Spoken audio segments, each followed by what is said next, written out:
आ गया बड़ा फरमान, 11 मौतों का इल्जाम, आरसीबी है गुनहगार। यार 4 जून की तारीख आपके जहन से अभी तक मिटी नहीं होगी।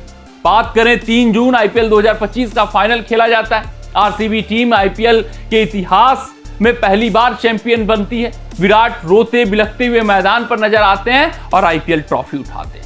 सिर्फ और सिर्फ उस दिन विराट नहीं रोए थे, जितने आरसीबी के प्रशंसक थे उनके भी इमोशंस छलके थे और वो भी रोते और बिलखते हुए अपने घरों में नजर आए थे, जश्न मनाते हुए अपने घरों में अपनी गलियों में नजर आए थे। लेकिन ये जश्न का सिलसिला 3 जून तक नहीं रुका। 4 जून को आरसीबी टीम आनंद फानन में आती है। फ्रेंचाइजी वो घोषणा ट्विटर हैंडल पे कर देते हैं कि वो विक्ट्री परेड निकालेंगे चिन्नास्वामी मैदान पर, इस विक्ट्री का जश्न मनाएंगे। साथ ही साथ उन्होंने कह दिया कि फ्री पासेस बांटे जाएंगे।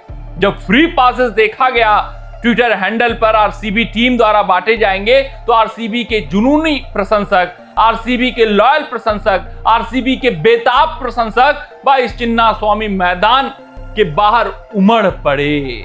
लेकिन आरसीबी टीम ये किसी को भी किसी भी समय स्पष्ट नहीं की थी कि कैसे फ्री पासेस बांटे जाएंगे, कैसे एंट्री दिलाई जाएगी और किस तरीके से व्यवस्था की जाएगी। और इस कारण भगदड़ मचता है।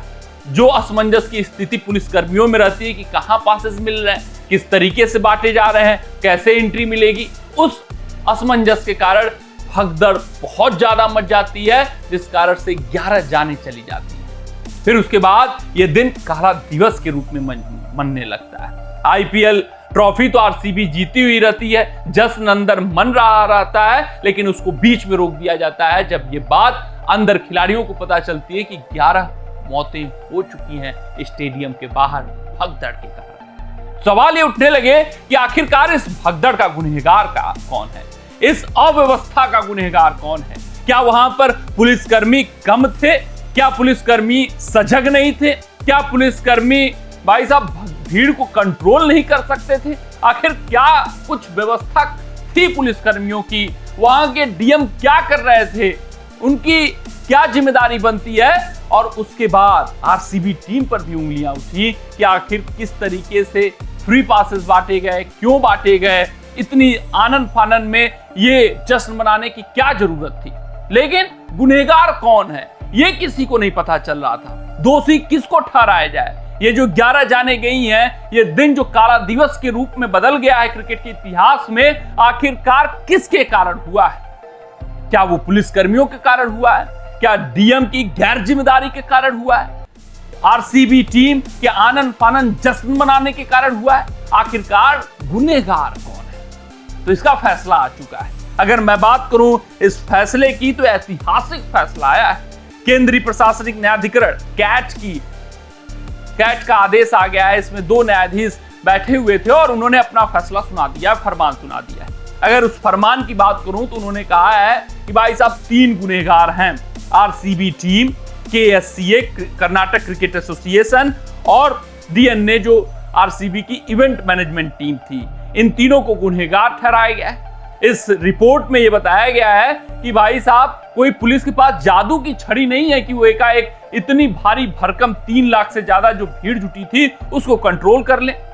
उन्होंने कहा कि 4 जून को ये जो जश्न मनाया गया इसकी अनुमति पुलिसकर्मियों से नहीं ली गई। सिर्फ और सिर्फ 3 जून की रात को इन्फॉर्म किया गया कि विक्ट्री परेड निकाल सकते हैं, जश्न मना सकते हैं। साथ ही साथ इसमें यह भी बताया गया कि इन्होंने ट्विटर हैंडल पर फ्री पासेस वितरण के ऐलान कर दिए, लेकिन वो वितरण कैसे होंगे, किस तरीके से होंगे, पुलिसकर्मियों को नहीं बताया और खुद कहां पर बट रहे हैं पता नहीं था। तो ये जो अव्यवस्था थी इसकी जिम्मेदारी सिर्फ और सिर्फ आरसीबी की होती है।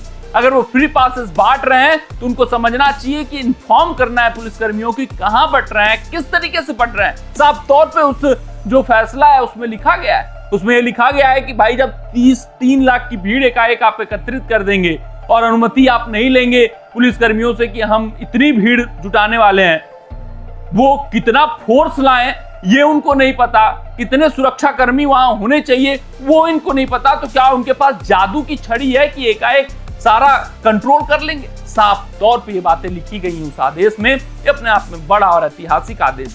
यही नहीं, वहां के जो आईपीएस हैं भाई साहब उनको बहाल कर दिया गया। विकास जो सस्पेंड हुए थे कि भाई आप आपने कंट्रोल नहीं किया, आपकी अव्यवस्था के कारण, आपके गैर जिम्मेदाराना हरकत के कारण ये भगदड़ हुआ है, तुरंत उनका जो सस्पेंशन था वो बहाल कर दिया गया है। अब वो अपना ड्यूटी ज्वाइन कर सकते हैं, यानी कि इनके ऊपर से सारे दोष हटा दिए गए हैं। सिर्फ और सिर्फ आरसीबी, केएससीए और डीएनए जो एंटरटेनमेंट कंपनी है, आरसीबी की पार्टनर है इस पूरे मामले में, अगर मैं बात करूं जो जश्न मना रहे थे उसकी, इनको दोषी ठहराया गया है। बताया गया है कि अगर आप 35,000 वहां पर पूरा कैपेसिटी है स्टेडियम का, 3 लाख भीड़ जुटा देंगे तो ये सब चीजें कंट्रोल के बाहर हो ही जाती हैं। साथ ही साथ एक गाइडलाइन भी जारी करने को कहा है कैट ने कि किस तरीके से आगे के ऑर्गेनाइजेशन, आगे के जितने भी बड़े इवेंट होंगे कैसे ऑर्गेनाइज होंगे, किस तरीके से ऑर्गेनाइज होंगे और वो गाइडलाइंस क्यों फॉलो होने चाहिए। तो कमेंट सेक्शन में कमेंट करके बताइएगा ये जो फैसला है कितना बड़ा फैसला है। आरसीबी फ्रेंचाइजी को गुनहगार ठहराया गया है और फिर जब आदेश आएगा सजा का तो कौन भुगतेगा सजा। लेकिन जो होना था हो चुका है, 11 जिंदगियां चली गई हैं और ये दिन काला दिवस के रूप में बदल जा चुका है, ये पता चल गया है गुनहगार को। कमेंट सेक्शन में कमेंट करके अपना राय जरूर साझा करिएगा। मिलते हैं आपसे अगली रिपोर्ट में, तब तक अपना ध्यान रखें, सुरक्षित रहें, स्वस्थ रहें, मस्त रहें। जय हिंद, जय भारत।